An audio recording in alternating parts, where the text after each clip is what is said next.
Hello students. Today let's start a new chapter which is nuclei. Means now from here we will only concerned about in the topic of nucleus, not in the atom. Actually, in case of atomic model, as by Rutherford model or Bohr model, means first Rutherford gave us idea about the nucleus with his experiment on alpha scattering experiment on gold. By the help of that experiment, he was able to conclude that in atom there is certain space, or simple there is a very small space in which all of the mass of the atom is mostly most of the mass of the atoms is concentrated in that space, and through which alpha particle can scatter and other things. Means simple is that in atom there is a core, there is very small space in which mostly whole of the mass, actually you know that electrons are very light, so that's why their mass is very small in comparison to other particles through which atoms are made up of. Means the mass of proton and neutron. So most of the masses are concentrated in that space, and that space is known as nucleus. So Rutherford is known as the father of the nuclear physics due to his nuclear model and to the concept of nucleus. And later it was revealed that nucleus is made up of two types of particles, which is basically protons and neutrons. So the fundamental particles are protons and neutrons, and also to maintain the nuclear stability, to stability of nucleus, there are a lot of other particles, means elementary particles also occurs in the nucleus. Means as you have already studied about four types of forces, fundamental forces, means electromagnetic force, gravitational force, weak force, strong force. So strong nuclear force, you have studied that the strongest force in our universe is the nuclear force. Means the force which binds the proton to proton or proton to neutron within the nucleus is known as nuclear force, and it is it is the most strongest force among all four types of forces. Means it is not possible for a proton or neutron to leave the region of the nucleus, so they will remain in it and there will be stability of nucleus. So that's why atom can exist, atom can stable with the help of stable nucleus. As you know that if base is strong, then definitely building will be strong. So like that, nucleus is also the base of the atom. So base is made up of very strong, the most strongest force. Due to that, atom are stable. So that's why we are here. Particles have different shapes and compositions. We are seeing that due to that property. So this is actually I want to give you some fundamental basics about the nucleus. And also in nucleus there are so many weak forces, as we know that it van der Waals forces and other, which helps which helps to maintain the stability of nucleus. Like in nucleus, proton converted into neutron, neutron converted into proton with the help of some particles for very short duration, which are known as pi mesons. Means such types of elementary particles also present in the nucleus, which helps in to maintain the stability of the nucleus and for the strongness of the nuclear force also. So I think a brief description or introduction of nuclei and nuclear physics is now enough to you. So this is very important and a very huge actually field also. If you start to study about it, then you will see that whatever you studied in case of atom, that can be also applicable to the nucleus. Means nucleus has their own field, as you know that there are also charged particles like electrons, there are protons, and they can also excite in the excited state, they can also comes to the downward state, and there can be also case of spectra in nucleus can occur, and such types of a lot of things can occur. Also you know that in case of nucleus we know that atoms uh, shows the radioactivity to reach at this their stability by the help of alpha beta gamma decay, in which alpha decay is possible with the help of nucleus, because they comes out from the nucleus, and that can be explained means simple with the without the knowledge of nucleus and without the concept of nuclei, you can't even uh, clearly explain or clearly understand the property of atom and the other phenomena which are related to atom. You can't understand it.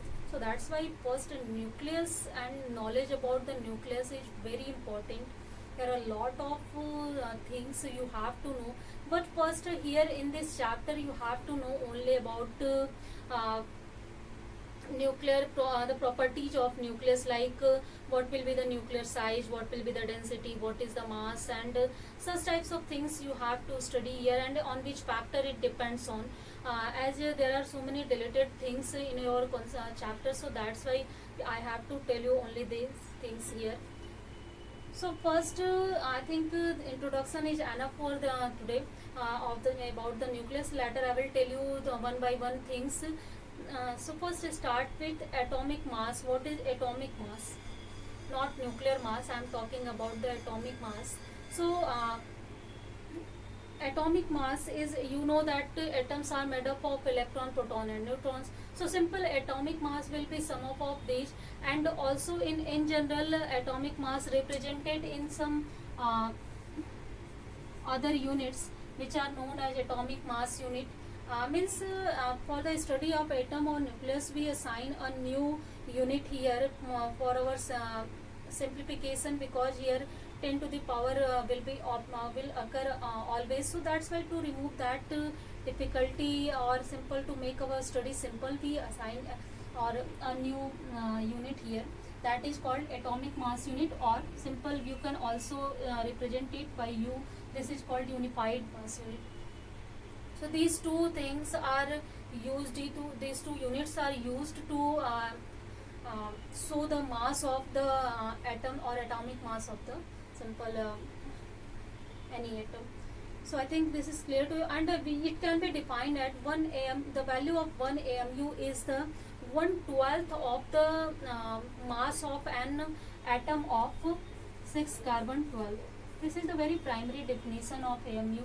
Means simple, if we want to calculate what will be the value of 1 amu, that is simply we can calculate it by the help of 6 carbon 12, and means 1/12 of mass of one atom of 6 carbon 12 is called 1 amu, 1 atomic mass unit. So let's see what will be the value of 1 atomic mass unit. We can calculate it also.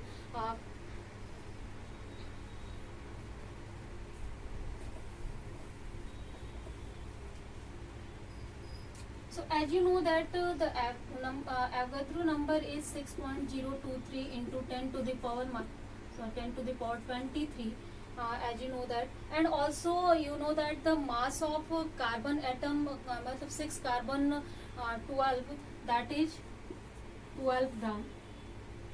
Clear? So we can calculate, means mass of these Avogadro number, that will be 12 gram. Okay, I think there is no confusion in that. Since you know that if you want to calculate number of atoms on in any strengths or in any carbon material, means in any material, then you have to multiply all it this by this mass. So if you multiply this, you will get the whole of the number of the atoms in present in that case. So firstly, means the mass of Avogadro means mass of 6.023 into 10 power 23 atoms in carbon, that is defined as 12 gram. So we can calculate mass of 6 carbon 12 atom, that will be simply 12 upon 6.023 into 10 to the power 23. I think in this there is no confusion, since mass of this number of atoms is 12 gram. So mass of one atom will be simple 12 upon this. So we calculated now mass of one atom of 6 carbon 12. Now by definition, what is 1 AMU? So value of 1 AMU is 1 upon 12 of mass of one atom of 6 carbon 12. So this is 12 upon 6.023 into 10 power 23. After solving this, we will get 1.66 into 10 to the power minus 27 kg. We can solve it and we can convert gram into kg, and after solving all these things, we will obtain the value of 1 AMU, that will be equal to 1.66 into 10 power minus 27 kg.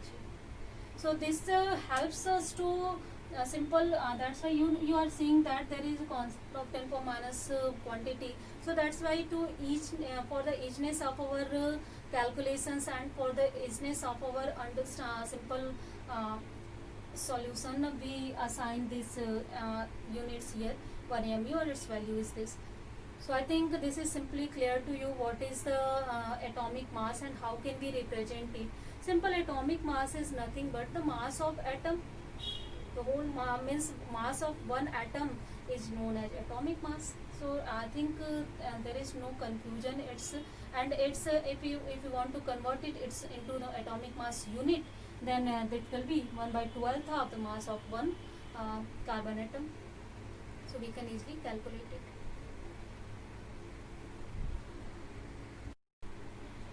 So the next topic is the composition of nucleus. So at present time we know that nucleus is composed of protons and neutrons, but in earlier time, in the 1930, firstly there actually before saying that, I was to tell you there were two types of hypothesis regarding to the composition of nucleus. First hypothesis was electron proton hypothesis, and second was proton neutron hypothesis.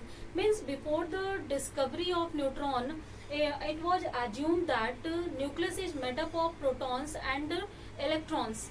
So let's see first hypothesis and try to understand this, why electron can't exist in the nucleus. So actually that hypothesis was first proposed in 1930, and according to this hypothesis, nucleus is composed of Z protons, and simple, as you know that mass of atom is denoted by A, so there will be A minus Z electrons that will be present in the nucleus. So means there are existence of proton and electron in the nucleus. This was the concept of composition of nucleus, and as from the Rutherford model, you know that there are electrons revolving around the nucleus, and to make the neutrality of the atom, since atoms are neutral, so there will be also Z electrons that will revolve around the nucleus. Means according to this hypothesis, some of the electrons will exist in the nucleus and some of the electrons will round outside the nucleus in the circular orbit. So this was the first hypothesis regarding to the composition of nucleus. So I think in this sector, you know, according to this, easily neutrality of the atom can be explained, because if this is the electrons exist in the nucleus and Z electrons are revolving around it, so definitely on solving we will get simple mass A, and also atom will be neutral in charge. But there were so many things which were not explained and which were not observed by the help of this concept.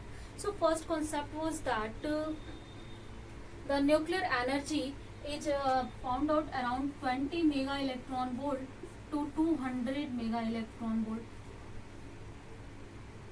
This is found to be this, and in as you know that in nucleus there are two types of decay we obtained, alpha decay and beta decay, and these two types of decay helps us to know about the energy of the nucleus. So according to that, it is obtained that 20 mega electron volt and to 200 mega electron volt energy that nucleus possesses.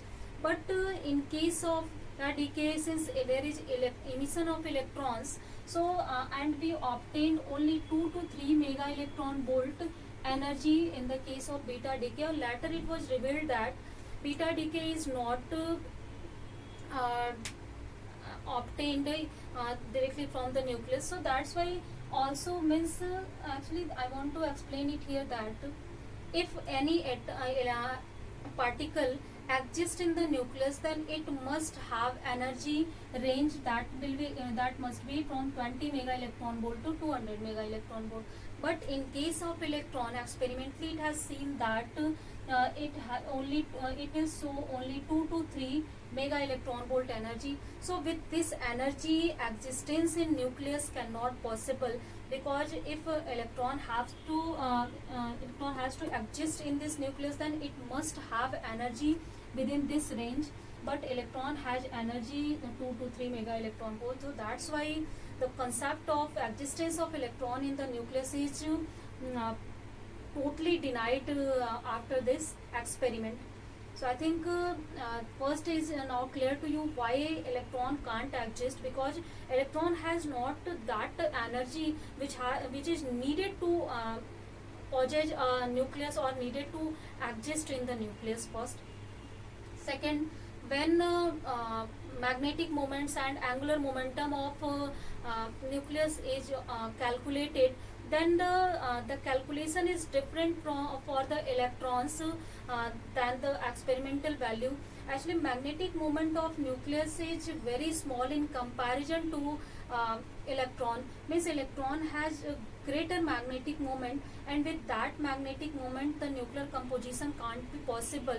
So that's why with the help of magnetic moment we can also say that electron cannot exist in the nucleus, because it has greater magnetic moment, so that it is revolve around the nucleus in the greater radii, with the greater radii and in the circular orbits.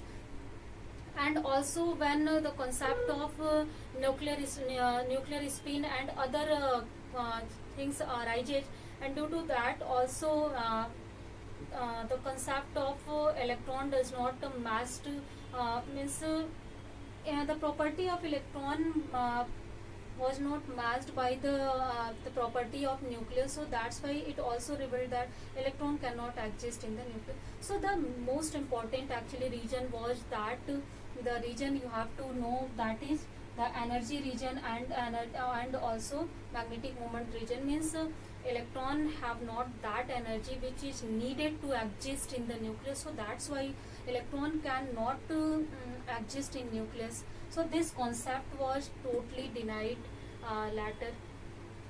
So obviously if this concept is denied, then it means that electron will only revolve around the nucleus. It was clear, simple. And there are so later it was thinking that nucleus is made up of only protons. But when discovery of neutrons means neutron is discovered by Chadwick, then again the true concept of composition of nucleus coming to the light. Means it is revealed that nucleus is composed of protons and a new particle neutron, and neutrons are as the neutral particles. So that's why there is no problem in the neutrality of atom, because as you know that number of electrons are equal to the number of protons. It may, and the charge on the proton is also equal to the charge on the electron. So that's why atoms are totally neutral. And also as you know that nucleus is positively charged, as it confirmed by the alpha scattering experiment by Rutherford, because alpha particles were reflected back due to that positive mass. So it means that nucleus possesses only positive charge. So simply it means that if any other particle will exist in the nucleus, then it will have charge 0. Means simple. And it was also revealed that the charge on neutrons is zero means it is a neutral particle. So there is also no problem on this from this concept of proton hypothesis. So this is the true concept which explained everything about the nucleus. Means also the energy range of a neutron lies in this range 20 mega electron volt to 2 mega electron volt. So that's why we can say that neutron can exist in the nucleus. Also the mass of neutron is nearly equal to the mass of proton, so they composed most of the mass of the atom together, and that also cleared from the fact. The third is that the magnetic moment of neutron is also very small and in the range of nucleus. It means that nucleus has such a particle like neutron also. So means all the properties of nucleus were easily explained or easily was easily comparable with the properties of neutrons. So that's why the concept of neutron existence in the nucleus was totally accepted, but the concept of existence of electron was totally denied, because the properties of electron is different from the properties of nucleus, and that was not matched with the properties. So that's why we can easily say that electron can't exist in the nucleus. Means no electron will exist in the nucleus, only there will be existence of proton and neutron in the nucleus. And also you know that after the concept arises by the de Broglie and Heisenberg, simply also concept of electron was not proved from that. Means if we will consider that there are some electrons which have different property in nucleus, and there are some electrons which have different properties around the nucleus. Means electron will possess two types of characteristic or characters, so which is not possible. As you know that elementary particles are identical and they possess same types of behavior, same types of they show same types of effect. Means if we study about one particle, then it will be applicable to all particles automatically. It is proved by statistical mechanics. So that's why also means this dual behavior of electrons can't be possible, and it is very difficult to visualize. So there were two hypotheses. That first was proton electron hypothesis, that was totally denied, and the second hypothesis, proton neutron hypothesis, that was accepted because it follows in the properties of nucleus and totally matched with the properties of nucleus. So that's why finally we know now what is the composition of nucleus. Actually it is very important to know. As you know that first we don't know how many types of raw materials we are needed to make a building. Then without knowledge of that and without that material, we can't even construct a building, and we can't know anything about that building. Then where will be kitchen, where will be bedroom, and where will be other things. So that's why first the base, its base must be, and the basic materials must be known. So like that nucleus is also your base of the atom, and through means it is composed of how many types of particles we must know for the study of the atom, for the study of the nucleus. As I have told you earlier that what is the importance of the knowledge of nucleus in the field of simple, and actually in every field, it is the most basic concept. So composition of nucleus was also very important. With the help of that, we are now able to understand even the nucleus, even the atoms, spectroscopy, and other branch of physics and chemistry and other things. So I think thanks to Chadwick who discovered neutron also, and due to that we are now able to know the composition of nucleus. Concept after the composition of nucleus is the concept of nuclear radius. Means if we know what is the composition of nucleus, and already Rutherford told us that the shape of nucleus is also spherical. So if the shape is spherical, then definitely it will have some radius.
three is are constant, so it means that volume will be directly proportional to A. It means that with increasing